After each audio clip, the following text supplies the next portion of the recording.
আমার ইউটিউব চ্যানেলে সব বন্ধুদের জানাই স্বাগত। আমি আবার চলে এলাম একটি রেসিপি নিয়ে। রেসিপিটি দেখুন, দেখে ভালো লাগলে লাইক, শেয়ার, কমেন্ট অবশ্যই করবেন। সাবস্ক্রাইব করতে ভুলবেন না কিন্তু।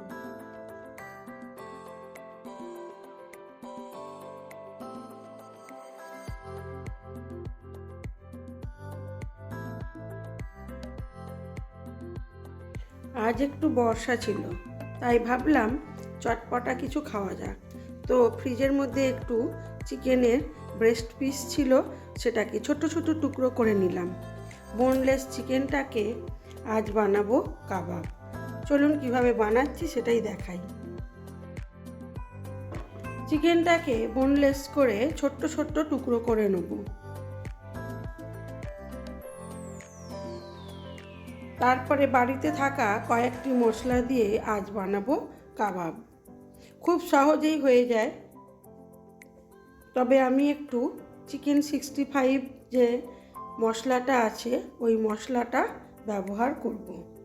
আর ব্যবহার করব আদা, কাঁচা লঙ্কা, রসুন বাটা, অল্প একটু পেঁয়াজ বেটে নেবো, কাঁচা লঙ্কা বেটে নেবো, আর কিছুটা পুদিনা পাতাও দিয়ে দেবো। আর লাগবে টক দই। বোনলেস চিকেনটাতে খুব ভালো করে ধুয়ে নিয়েছি, নিয়ে সমস্ত রকম মশলা দিয়ে খুব ভালো করে এটাকে মাখিয়ে বেশ কিছুক্ষণ রেখে দেবো। দিয়ে দিলাম পেঁয়াজ, রসুন আর আদা বাটা, আর দিলাম টক দই,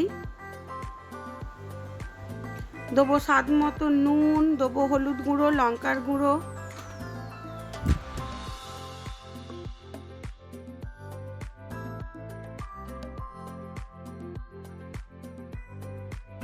আর দেবো কাঁচা লঙ্কা বাটা, দেবো কাবাবের মশলা।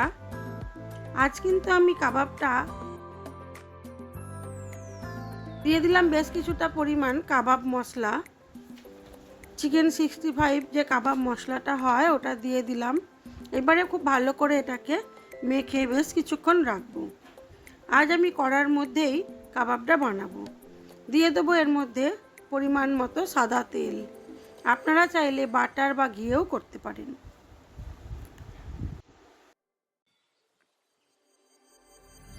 তেলটা গরম হয়ে গেছে, এবারে একে একে চিকেনগুলোকে ছেড়ে দেবো, দিয়ে ঢাকা চাপা দিয়ে কম আঁচে এটাকে হতে দেব।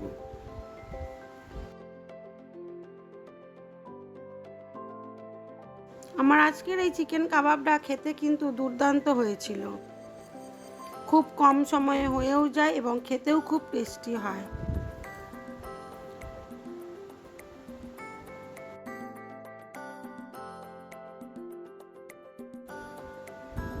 আমার ভিডিওগুলি আপনাদের কেমন লাগে অবশ্যই জানাবেন।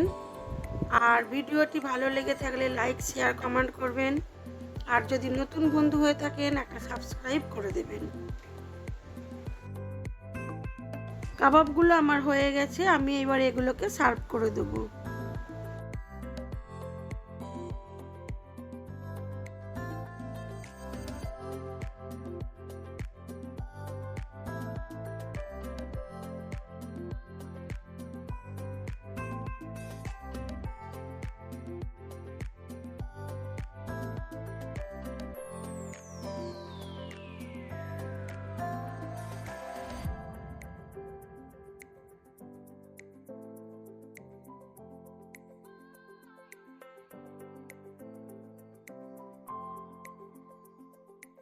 চলুন আমি এইবারে কাবাবটাকে সার্ভ করে দিই। আমি স্যালাড আর টমেটো সস আর মেয়োনিজ দিয়ে সার্ভ করেছিলাম। এটা এমনি এমনি খেতে দারুণ লাগে। আজ এই পর্যন্তই। সবাই ভালো থাকবেন, সুস্থ থাকবেন, নিজেদের খেয়াল রাখবেন।